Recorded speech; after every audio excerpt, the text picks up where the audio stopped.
Olá, irmãos, graça e paz, tudo bem com vocês? Hoje eu vou estar falando sobre falsos profetas, como que a Bíblia trata desse assunto.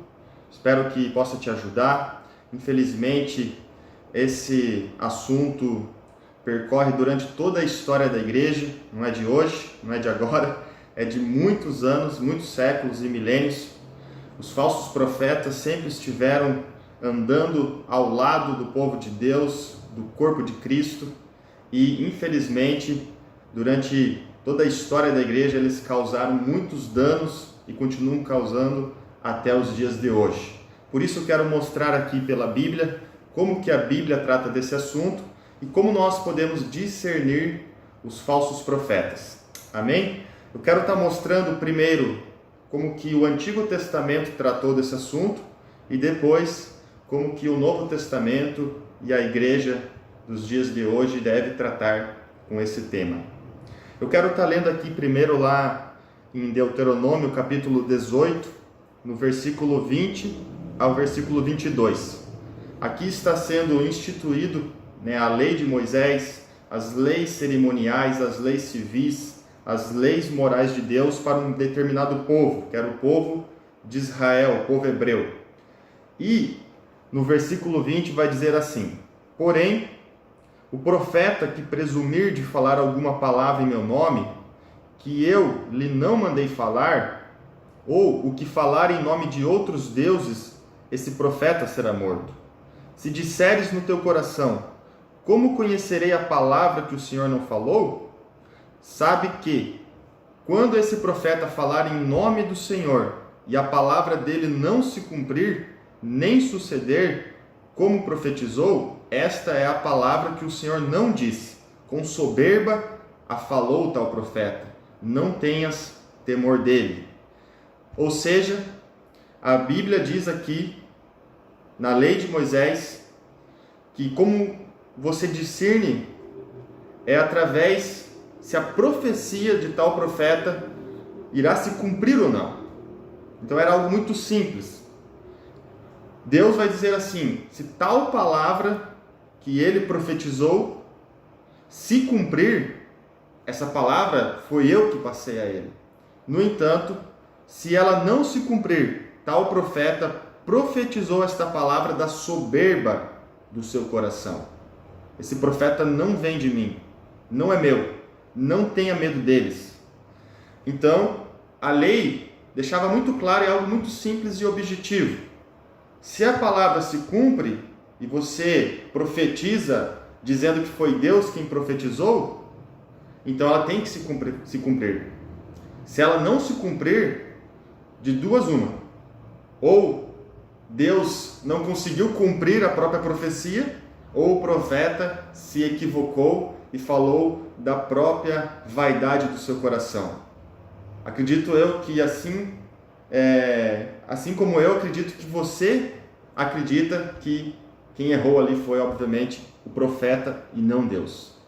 Então, era dessa forma que a Bíblia instruía o povo de Israel para que eles, então, se atentassem e tratassem dessa situação com falsos profetas. E assim foi, então, percorrendo durante a história do povo de Israel. Porque eles entram na terra prometida e eles vivem ali diante de inúmeras situações de guerras, de conflitos com outros povos, com os inimigos, entre os próprios israelitas. E muitos profetas se levantaram, muitos falaram como se fosse no nome do Senhor, e o filtro que eles tinham era exatamente o cumprimento ou não da promessa, da profecia, melhor dizendo. Aí, vamos ver aqui em Jeremias, no capítulo 23, no verso 9 até o verso 40, eu não vou ler todos esses versículos. Deus está contra os falsos profetas. Por quê? Porque estava acontecendo exatamente isso. Eram pessoas se levantando, profetizando em nome do Senhor, aquilo que o Senhor não havia dito, aquilo que o Senhor não havia pedido para falar, e eles nem pertenciam a Deus, mas eles enganavam o povo, eles iludiam a muitos.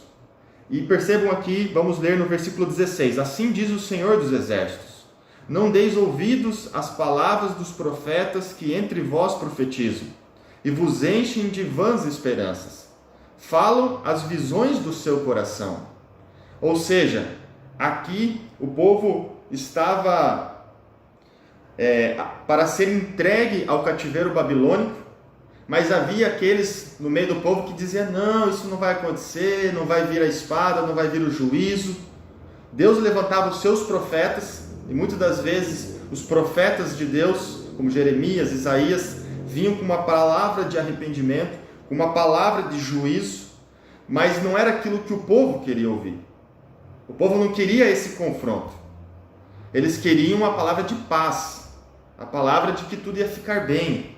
E aí é exatamente o que está acontecendo aqui. E eles vos enchem de vãs esperanças, falam as visões do seu coração, não o que vem da boca do Senhor.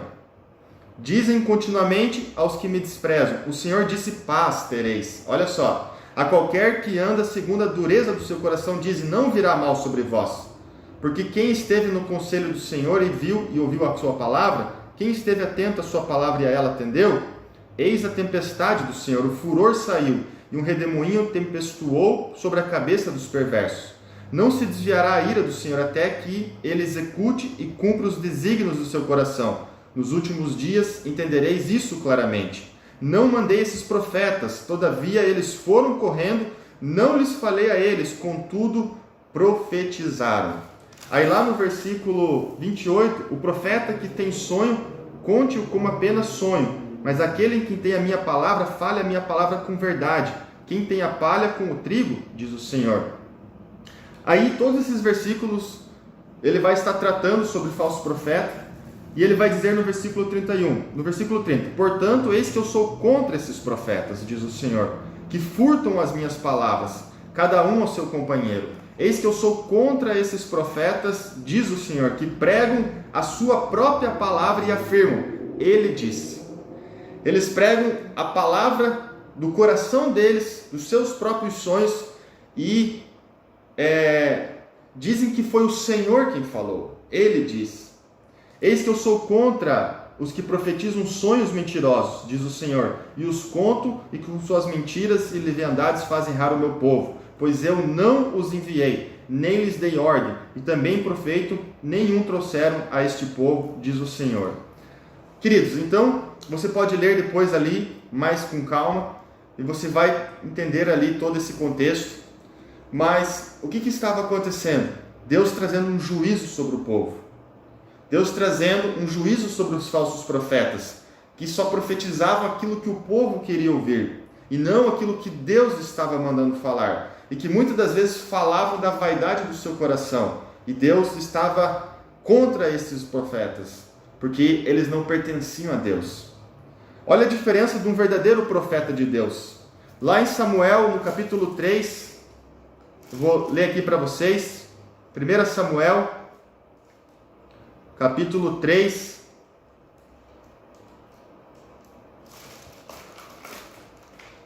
Vai falar aqui de Samuel, no versículo 19 ao versículo 21. E crescia Samuel, e o Senhor era com ele, e nenhuma de todas as suas palavras deixou cair em terra. Todo Israel, desde Dan até Berseba, conheceu que Samuel estava confirmado como profeta do Senhor. Olha a diferença, queridos, de um verdadeiro profeta. Nenhuma das suas palavras caiu por terra. Por quê? Porque ele era um profeta de Deus. E Deus usou e levantou muitos profetas no Antigo Testamento, mas todas as suas profecias se cumpriram. Então, no Antigo Testamento era algo muito simples e objetivo. Era cumprir a profecia, isso foi Deus quem falou. Isso foi Deus quem profetizou.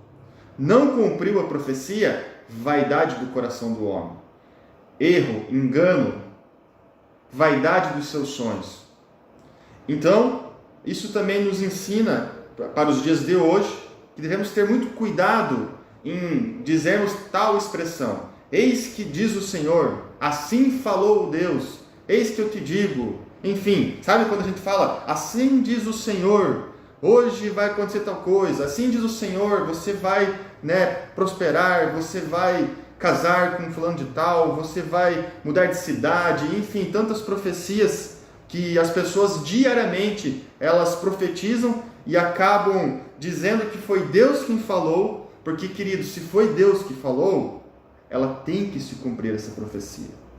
Então eu não estou dizendo que Deus não levanta profeta e que você não possa ser um profeta e que Deus te use, não é isso. O que eu estou dizendo é para você ter o cuidado, o zelo, quando você for falar que Deus falou, para não cair no mesmo erro que aquele povo lá de Jeremias, o povo ali de Israel, caiu no erro, dizendo foi Deus quem disse, quando Deus não tinha dito nada, era um sentimento do coração deles.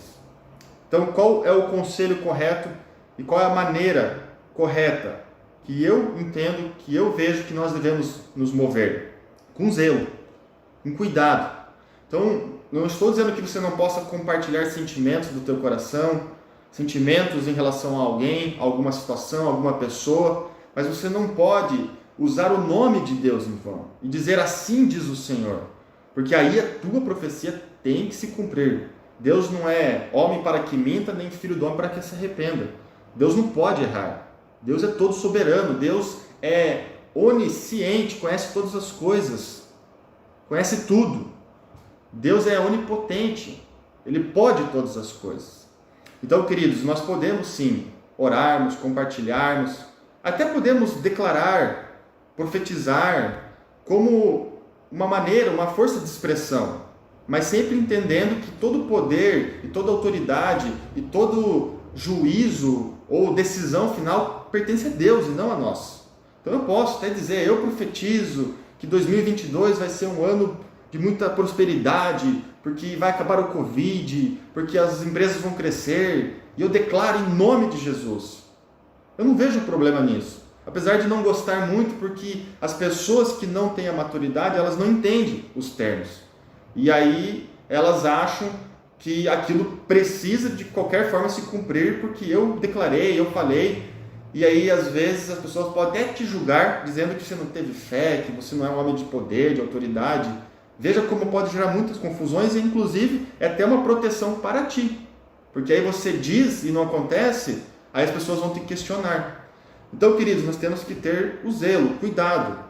Nós podemos dizer, mas entendendo no coração o princípio correto, que se de fato acontecer algo, amém, foi Deus quem fez, não foi nós, foi o poder da minha palavra. Isso não existe, queridos, o único que tem poder é Deus. Nós podemos exercitar a nossa fé. Então você pode até declarar, entendendo que você está exercitando a tua fé, e que isso está na jurisdição de Deus, na autoridade de Deus, Ele pode cumprir ou não.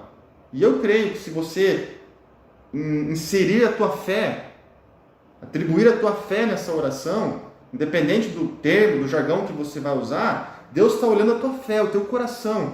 E aí Deus pode responder. Deus pode olhar um filho dele, uma filha dele na terra e dizer, eu vou cumprir aquilo que ele está pedindo, aquilo que ele está declarando, aquilo que ele está orando por alguém por cura, declarando cura sobre aquela pessoa. Deus responde as orações, Deus tem esse poder. Só que o problema é que o homem, com todo o seu orgulho e vaidade, isso acontece muitas das vezes, dele orar e declarar, e acontecer um milagre, e aí ele arrogar para si o poder, ele arrogar para si, ele como autoridade, ou muitas pessoas, as pessoas mais incautas, mais humildes, acharem que algum homem nessa terra tem poder, tem autoridade para curar, para operar um milagre.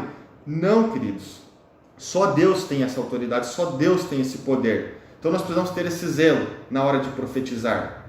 Então, só para ficar bem claro, não estou dizendo que não existe profetas, não estou dizendo que não existe profetas, que não existem milagres e poder, mas que você tenha esse cuidado quando você vai profetizar, quando você vai declarar algo, de não usar o nome de Deus em vão. Porque se você usar o nome de Deus, aquilo tem que se cumprir. Então, se de fato, se você tem toda a convicção do teu coração que foi Deus quem falou, aí manda ver, vai para cima. Se um anjo apareceu, se você tem, como aconteceu no Antigo Testamento, vai para cima. Entendeu? Agora, muitas das vezes, não é assim que funciona. Não acontece sobrenatural para nós nos agirmos. A gente compartilha de algo que nós estamos sentindo, nosso coração. Então toma esse cuidado. Compartilha o teu sentimento, ora por alguém, declara, profetiza, mas ensina também. Entende que tudo isso está no poder de Deus, nas mãos de Deus, e que nós não temos nenhum tipo de autoridade. Aí vamos para o Novo Testamento. Como que no Novo Testamento, então, isso percorreu durante toda a história dos israelitas. Toda a história.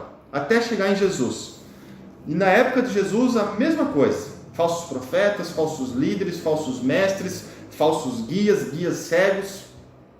E nós vamos ler lá em 1 João. Vamos ler lá os apóstolos tratando disso. 1 João, capítulo 4, no verso 1. Amados, não deis crédito a qualquer espírito. Antes, provai os espíritos, se procedem de Deus. Porque muitos falsos profetas têm saído pelo mundo afora. Então percebam, João escrevendo, ele vai dizer muitos falsos profetas. Então haviam muitos enganos, muitas falsas profecias, e muitas pessoas se levantando em nome de Deus, em nome dos apóstolos, e então foi uma das grandes dificuldades que os apóstolos precisaram combater nos primeiros séculos da igreja. Vamos ler aqui mais textos, tinha muitos outros, eu não trouxe aqui obviamente todos eles. Vamos ler a Didaquê. A Didaquê é um livro datado do 1º século, que é a doutrina dos 12 apóstolos, de como que os apóstolos trataram com certas situações do início do cristianismo, do início ali da igreja. Então é um catecismo cristão, é o livro mais antigo, é uma das fontes mais seguras, e era como que os apóstolos tratavam, a Didaquê. Eu vou ler aqui para vocês no capítulo 11, são 16 capítulos, porque no capítulo 11, aqui os apóstolos ensinando a tratar com os falsos profetas. Então eu vou ler aqui para você, e você acompanha esse livro aqui, ó, Os Pais Apostólicos. É um livro muito bom, precisamos estudar os Pais Apostólicos, e aqui dentro dos Pais Apostólicos está incluído a Didaquê. Então eu deixo esse conselho aí, mas eu vou ler aqui no computador que eu abri no capítulo 11, que diz assim, ó, olha só, versículo 1. Se vier alguém até você e ensinar tudo o que foi dito anteriormente, ou seja, aqui os apóstolos eles estão escrevendo para as primeiras comunidades cristãs que estavam surgindo, estavam instruindo elas, ensinando elas sobre o batismo, sobre a Santa Ceia, sobre lidar com os falsos ensinos, falsos apóstolos, falsos profetas, que é o capítulo 11. Então ele vai dizer, ó, tudo que vocês, se vier até vocês alguém e ensinar tudo o que foi dito anteriormente, tudo aquilo que os apóstolos haviam ensinado, porque a Didaquê não foi escrito pelos apóstolos propriamente dito, assim pelas mãos dos apóstolos, já foi pelos seus discípulos, mas é o livro mais antigo após o cânon bíblico, então é de muita valia, de muita importância. Então é alguém que redigiu, que escreveu aqui o que os próprios apóstolos de Cristo ensinaram. Deve ser acolhido. Mas se aquele que ensina é perverso e ensinar outra doutrina para te destruir, não lhe dê atenção. No entanto, se ele ensina para estabelecer a justiça e conhecimento do Senhor, você deve acolhê-lo como se fosse o Senhor. Já quanto aos apóstolos e profetas, faça conforme o princípio do Evangelho. Todo apóstolo que vem até você deve ser recebido como o próprio Senhor. Isso era um ensino do Evangelho. Aquele que recebe um profeta, né, na atribuição de profeta, vai receber o galardão do profeta. Então, isso era uma prática de hospitalidade muito forte nos evangelhos. Ele não deve ficar, daí olha o que ele diz, ele não deve ficar mais que um dia, ou se necessário mais outro, 2 dias. Se ficar 3 dias é um falso profeta. Então veja, eles ensinando, óbvio que aqui tem uma questão cultural e tudo mais deles, mas a gente já percebe que se um profeta, um falso profeta, melhor dizendo, ficar 1, 2, 3 dias, talvez ele já tenha umas segundas intenções por trás. Talvez ele já não está sendo tão sincero, talvez ele já está querendo ter um nível de influência, de confluência. E por isso eles diziam, é um falso profeta, porque o verdadeiro profeta, ele está pelo caminho, porque era assim que eles eram conhecidos no primeiro século, os do caminho. Eles estavam levando o evangelho, ensinando o evangelho. Eles não queriam tirar proveito das pessoas. Ao partir, o apóstolo não deve levar nada, a não ser o pão necessário para chegar ao lugar onde deve parar. Se pedir dinheiro, é um falso profeta. Se pedir dinheiro, é um falso profeta. Então, aquela pessoa que está aí ensinando, que está conduzindo pessoas, se em algum momento ela usurpar através de dinheiro, de pedir, de manipular, pode discernir, é um falso profeta. Porque não era isso que os verdadeiros apóstolos e os profetas de Deus faziam. Não põe à prova, nem julgue um profeta que fala tudo sob inspiração. Aqui um profeta correto. Pois todo pecado será perdoado, mas esse não será perdoado. Falando sobre a questão da blasfêmia contra o Espírito Santo. Nem todo aquele que fala inspirado é profeta. Nem todo aquele que fala inspirado é profeta. A não ser que viva como o Senhor. Esse é o segredo, queridos. Como que nós desmascaramos, ou como que nós reconhecemos o falso profeta? Pelo viver deles. E eu vou provar isso no final ali, como que Jesus tratava, é exatamente a mesma coisa. E aqui na Didaquê, os apóstolos tratando da mesma forma. Então o que eles vão dizer? Aqui, nem todo que fala é inspirado, a não ser que viva como o Senhor. Porque a Bíblia diz isso. Aquele que está em Cristo deve andar como Cristo andou. É desse modo que você reconhece o falso e o verdadeiro profeta. Você vai reconhecer tanto o verdadeiro quanto o falso profeta pela maneira dele viver, como ele procede no seu dia a dia e se isso está de acordo, de consonância com o verdadeiro evangelho de Cristo Jesus. Todo profeta que sob inspiração manda preparar a mesa não deve comer dela. Caso contrário, é um falso profeta. Todo profeta que ensina a verdade, mas não pratica o que ensina, é um falso profeta. Lembra Jesus lá em Mateus 23, eu anotei aqui para passar para vocês, no versículo 3, ele vai dizer assim, vou mostrar aqui, vou abrir aqui. Tratando com os fariseus, que ele chamava de guias cegos, ele vai dizer assim, Mateus 23, ele vai dizer aqui sobre os fariseus, a hipocrisia dos fariseus. Ele vai dizer, fazei e guardai, pois tudo quanto eles vos dizem. Ou seja, eles falam a verdade, mas eles não vivem o que eles falam. Eles ensinam, e o que eles ensinam é verdadeiro, mas eles não vivem o que eles ensinam. Porém, não os imiteis nas suas obras, porque dizem e não fazem. Então, queridos, percebam que o falso profeta, ele não é aquele somente que vai ensinar um falso ensino. Isso também atribui a um falso profeta, como por exemplo aquele texto que eu li de 1 João, ele está combatendo exatamente um falso ensino, que era o ensino do gnósticos, do gnosticismo no primeiro, no segundo e terceiro século. Mas muitas das vezes o falso profeta, o que ele vai ensinar é verdade, ele está ensinando até o que é correto, mas você vai avaliar ele, discernir se ele é ou não é, pelo viver dele. Esse é o segredo. Pelas suas obras, pelas práticas do seu dia a dia. Por isso que Jesus falou, até façam o que os fariseus dizem, mas não façam o que eles fazem. E é exatamente o que Didaquê também está nos ensinando. Quando ele vai dizer aqui, cadê onde é que eu estava? Todo profeta que ensina a verdade, mas não pratica o que ensina, ou seja, ensina a verdade, é um falso profeta. Todo profeta comprovado e verdadeiro que age pelo mistério terreno da igreja, mas que não ensina a fazer como ela faz, não deverá ser julgado por você. Ele será julgado por Deus. Assim fizeram também os antigos profetas. Se alguém disser, sob inspiração, dê-me dinheiro, olha só, sob inspiração, dê-me dinheiro, ou qualquer outra coisa, não o escutem. Porém, se ele pedir para dar a outros necessitados, então ninguém o julgue. Então, queridos, aqui terminou a Didaquê, é algo bem objetivo, sucinto, mas olha só, mais um ensino da Didaquê. Agora vamos ver Jesus tratando disso. O principal, temos que ver Jesus sempre, como chave hermenêutica, tendo Jesus aí como a nossa baliza. Lá em Mateus capítulo 7, sermão mais importante de Jesus, sermão do monte.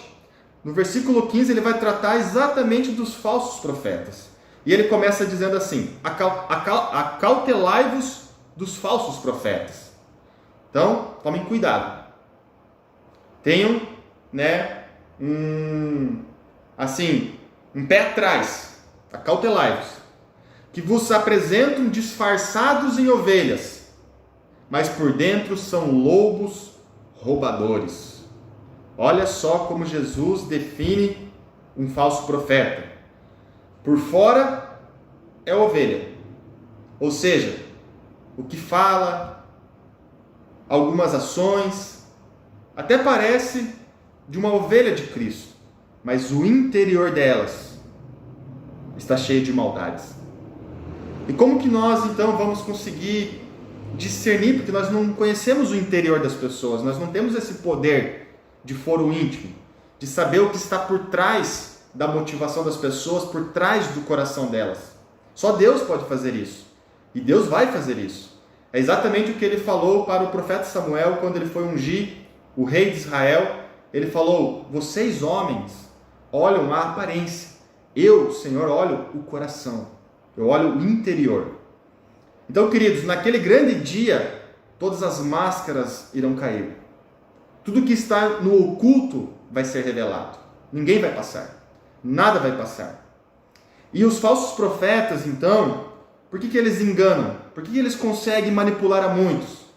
Porque eles são, por fora, estão disfarçados de ovelhas. Os ensinos, às vezes, é bonitinho, é legal. Lembra como eu acabei de falar? Às vezes é até correto o ensino. Mas a gente precisa tomar muito cuidado. E o versículo 16, Jesus vai dar o segredo, vai dar a chave, eu já falei. Ele vai dizer: pelos seus frutos os conhecereis. É os frutos que vai revelar quem é um verdadeiro profeta e quem é um falso profeta. Colhem-se porventura uvas dos espinheiros ou figos dos abrolhos? Assim toda árvore boa produz bons frutos, porém a árvore má produz frutos maus. Não pode a árvore boa produzir frutos maus, nem a árvore má produzir frutos bons. Toda árvore que não produz bom fruto é cortada e lançada ao fogo. Assim, pois, pelos seus frutos os conhecereis. Nem todo que me diz Senhor, Senhor, entrará no reino dos céus, mas aquele que faz a vontade de meu Pai que está nos céus. Muitos naquele dia hão de dizer-me: Senhor, Senhor, porventura não temos nós profetizado em teu nome? E em teu nome não expelimos demônios? E em teu nome não fizemos muitos milagres? Então lhes direi explicitamente, ou seja, abertamente: nunca vos conheci. Apartai-vos de mim, os que praticais a iniquidade. Querido, sabe por que muitos são enganados por falsos profetas? Porque eles ficam admirados com os milagres. Eles ficam admirados com as profecias. Eles ficam admirados com algumas atitudes. Porque veja aqui o versículo 22, a Bíblia está deixando claro. Eles dirão: nós profetizamos em teu nome. E algumas dessas profecias às vezes até se cumprem. Às vezes é um chute mesmo, é um chute. Às vezes a pessoa ela começa a ter acesso a informações dos familiares, de pessoas próximas e amigos, e aí ele fala algo, ele faz uma profecia ou faz aí um prognóstico, e às vezes se cumpre, dá certo, acontece, às vezes não dá, quando não dá, desconsidera, diz que Deus sabe todas as coisas, não toca no assunto. Agora olha só o que mais que eles fizeram. Eles expulsaram demônios. Às vezes nós nos enganamos e pensamos que expulsar demônios está somente sobre aquele que está cheio do Espírito Santo. Então quando alguém expulsou um demônio, ele pensa: esse está cheio do Espírito de Deus. Quando na verdade aqueles que ouvirão do nosso Senhor Jesus: apartai-vos de mim, porque eu nunca tive parte com vocês, esses aí expulsarão demônios também. Queridos, a Bíblia está cheia no Novo Testamento disso, está cheio nas cartas de Paulo, pessoas agindo e Paulo ensinando e repreendendo. Ele vai dizer lá em Coríntios, eu vou até abrir aqui, mas antes de abrir eu vou mostrar aqui, aí a parte mais mística aqui, sobrenatural. Eles vão dizer: mas nós não fizemos muito milagres, queridos, o sobrenatural. A Bíblia diz que nos últimos dias, Satanás, ele vai vir na terra com poderes, prodígios e maravilhas, que vai enganar até os escolhidos. Próprio Paulo vai dizer isso, agora eu vou aqui abrir lá em 2 Coríntios, eu já volto nesse texto. Ele vai dizer em 2 Coríntios, aqui no capítulo 11, versículo 14 a 15, ele vai dizer, ele está tratando aqui sobre os falsos apóstolos. Ele vai dizer assim: e não é de admirar, porque o próprio Satanás se transforma em anjo de luz. Ou seja, o reino das trevas também opera. Isso aconteceu no Antigo Testamento. Ações como se fossem milagres, mas não é milagre a palavra correta usar, mas são ações sobrenaturais. Transformar situações, transformar lá uma cobra, um cajado numa cobra, os magos, as magias, isso estava cheio no Antigo Testamento, na cultura grega, romana, estava cheio isso no judaísmo, no mundo pagão dos romanos, isso está cheio, queridos. É só estudar a história. Isso não é nenhum sinal de Espírito Santo. Ou melhor dizendo, não é nenhuma prova que é o Espírito Santo, porque o reino das trevas também pode agir. Agora, o que é o sinal do Espírito Santo? O próprio Paulo vai dizer aqui também, não é muito, pois que os seus próprios ministros se transformem em ministros de justiça, e o fim deles será conforme as suas obras. São as obras. A Didaquê falou, os apóstolos falaram, Jesus falou. Você conhecerá pelas suas obras, os seus frutos. Eu já vou falar sobre isso. E aí então Jesus aqui termina dizendo, eles se defendendo, mas nós fizemos milagres. E Jesus fala: não conheço vocês. Vocês não têm parte comigo. Eu não sei quem vocês são. Vocês não foram transformados no coração, no interno, no interior de vocês. Porque o que Jesus veio transformar é o interior, queridos. Aprenda isso. Entenda isso. Porque quando Adão e Eva pecaram, toda a humanidade, toda a terra se perdeu na sua natureza, se contaminou, se transformou em um monstro. Nós somos monstros. O nosso coração, a nossa natureza é pecaminosa, é vaidosa, é cheia de pecado, de orgulho, de prepotência, de petulância, de arrogância, de ciúmes, de vaidade, de orgulho, de invejas, de justiça própria. O ser humano é isso, nós somos isso. E quando Cristo veio à Terra, Ele veio para transformar esse coração que sempre existiu nos homens, em todos os reinos, de poder, de querer ter poder, de ter autoridade, de governar. Isso foi no mundo judeu, no mundo romano, no mundo grego, no mundo babilônico. E quando chegou um homem humilde, que veio para destruir esse sistema, que tenta continuar sendo o mesmo sistema de um coração de homem, de coração de pedra, de homens vaidosos e orgulhosos. E o que Cristo veio, humildemente, foi transformar esse coração, queridos. Tirar o coração de pedra e colocar um coração de carne. Então todo o processo de Deus, o reino de Deus, não é com aparência externa, mas é interna. É dentro de nós, é no nosso coração. É nos dar um novo coração, uma nova vida, um novo modo de viver, de pensar, de agir, de andar conforme Cristo, de ser humilde. E é isso que vai diferenciar o verdadeiro e o falso profeta, o modo que ele vive. Não fique admirado, não fique aí espantado com os milagres, com profecias, com situações sobrenaturais, queridos, é só estudar. Existem na vida de muitas pessoas paranormalidades. Vai estudar a parapsicologia. Existem muitas pessoas com poderes psíquicos, forças psíquicas, sobrenaturais, sobre-humanas. Então não fique admirado, não fique aí espantado se às vezes alguém revelar o teu CPF, se alguém falar o que você comeu ontem, se alguém falar o que vai acontecer amanhã e de fato acontecer. Não se admire com isso, queridos. Avalie a vida da pessoa. É isso que a Bíblia nos ensina, é isso que Jesus nos ensinou, é isso que os apóstolos nos ensinaram. Não é a maneira mística. Não é isso, queridos. Por isso que Paulo, ele dizia, isso dói meu coração, porque nós como igrejas fugimos disso, perdemos isso.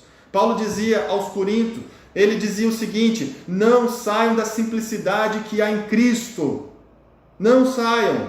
Mas nós fomos tomados por toda essa complexidade e influenciados pela cultura romana, pela cultura dos deuses pagãos, porque os romanos, eles viviam desse mundo pagão, místico, da cultura dos deuses gregos, do panteão. E isso depois vem na Idade Média ganhar muita força quando a igreja se torna igreja-estado. E toda essa influência, teve parte dessa influência que foi muito boa, benéfica, do mundo romano, do direito romano. Teve sim algo muito benéfico da filosofia, da sabedoria, do conhecimento grego. Mas houve todo esse misticismo no cristianismo. Algo do mundo pagão junto com a simplicidade de Cristo, queridos, porque Jesus, o Evangelho, é algo muito mais simples. Não tem nada a ver com esse negócio sobrenatural, místico, no sentido de misticismo. Deus sim é sobrenatural. Ele é poderoso, mas é algo simples. E nós precisamos voltar à simplicidade do Evangelho. Que Paulo orava e dizia, não saiam da simplicidade que há em Cristo. Não saiam. E nós, queridos, precisamos entender isso. Então é só você estudar, vai estudar aí o ego, superego, vai estudar aí Freud, o pai da psicanálise. Você vai ver, tem muitas pessoas com paranormalidades. Tem pessoas com esse poder de conexões aí do inconsciente, e elas podem, queridos. E isso não significa nada, nada, porque tem muitos ímpios, pessoas que não servem a Deus, que não amam a Deus, que vivem no pecado, que tem esse poder. Está aí, queridos, é só estudar. O nosso problema como igreja, o nosso problema como cristão, é que nós desprezamos a história. Nós não queremos olhar para trás. Nós não queremos estudar a história dos pais da igreja primitiva. Nós não queremos ver e achamos que estamos inventando a roda, que são coisas novas que estão acontecendo, quando na verdade, queridos, tudo isso é mais do mesmo. Mais do mesmo. Aconteceu em todos os séculos, em todas as eras, em todos os anos. As mesmas coisas, queridos. Nós precisamos voltar à simplicidade do Evangelho. Nós precisamos ser guiados, conduzidos pela Palavra de Deus, a Bíblia, as Santas Escrituras, na sua simplicidade. Não podemos mais vivermos debaixo de influências místicas, de confluências de culturas, de povos que se misturaram com a simplicidade do Evangelho. Não podemos, queridos. Nós vamos viver no erro. Agora eu quero finalizar esse vídeo olhando aqui uma outra conselho de Paulo em Romanos, dizendo, olha o que Paulo vai dizer em Romanos, e infelizmente é o que está acontecendo com muitos de nós nos dias de hoje. Romanos capítulo 16, no versículo 17 até o 18, eu vou ler aqui. Recomendo, irmãos, que tomem cuidado com aqueles que causam divisões e põem obstáculos ao ensino que vocês têm recebido. Afastem-se deles, pois essas pessoas não estão servindo a Cristo, nosso Senhor, mas a seus próprios apetites. Mediante palavras suaves e bajulação, enganam o coração dos ingênuos. Olha o que Paulo escreve aos romanos. Olha a recomendação. Irmãos, tomem cuidado com aqueles que causam divisões. É engraçado que o verdadeiro profeta de Deus, ele veio para unir o povo de Deus. Ele veio para unir o corpo de Cristo. Mas alguns pseudo-profetas, que se dizem profetas de Deus, eles só dividem, eles só criam intrigas, confusões. E lá em Provérbios vai dizer que Deus, ele odeia aqueles que semeiam confusões. Que Deus odeia aqueles que semeiam intrigas entre irmãos. Essas pessoas não estão servindo a Cristo, queridos, não sou eu que estou falando, é a Bíblia, eu estou lendo Romanos 16, versos 17 e 18, pode ler aí. Elas estão servindo o seu próprio ego, o seu próprio reino. Agora, mediante palavras suaves e bajulações, lembra os profetas do Antigo Testamento? Eles falavam aquilo que o povo queria ouvir, aquilo que era bonitinho. Eles enganam o coração dos incautos, uma versão diz, ou dos ingênuos. E infelizmente, queridos, muitos têm sido enganados nos dias de hoje. E isso aconteceu em toda a história. Então eu estou deixando aqui esse alerta para você julgar todos os espíritos. E como que você julga? Pelo proceder dessa pessoa, pela história dela, pelas suas obras. É óbvio, queridos, que nós somos falhos, que nós erramos. Então você não vai julgar a vida de uma pessoa somente por um ato, por uma ação, por um erro que ela cometeu. Não, você vai julgar a história dela. Todos nós temos uma história. Então você vai ver qual é a história dessa pessoa, como que ela agiu, como que ela age. É isso que você vai julgar. Tome muito cuidado, queridos. A Bíblia está aqui nos alertando, deixando claros que eles vêm com palavras suaves, com bajulação. Mas infelizmente, como eu falei, por nós termos desprezado a história da igreja, a história do cristianismo, nós somos muito facilmente enganados. Muito facilmente. Ficamos aí admirados com milagres, com qualquer coisa. Por isso que os evangelhos vai dizer: somos levados por ventos de doutrinas, qualquer coisa.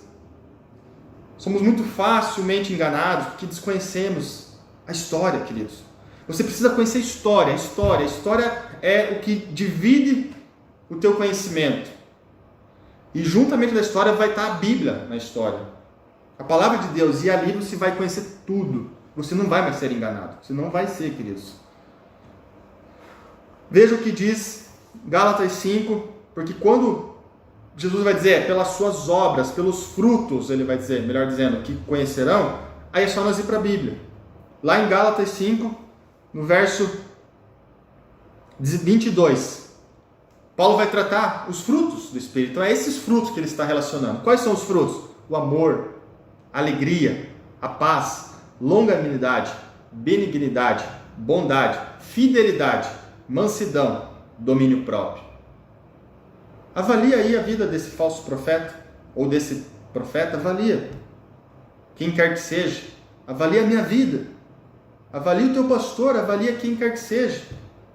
Como eu falei, não é o fato da pessoa errar uma vez ou outra, porque todos nós estamos sujeitos a errar. Mas o verdadeiro cristão, quando ele erra, ele se arrepende, ele pede perdão, ele se humilha. Agora nós podemos analisar a história da pessoa. Então você vai analisar se essa pessoa é uma pessoa amorosa, que ama o próximo, que ama o necessitado. Se essa pessoa é uma pessoa feliz.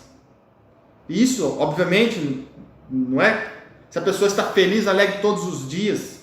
Mas se essa pessoa tem um contentamento no interior dela. Se ela entendeu a alegria da salvação.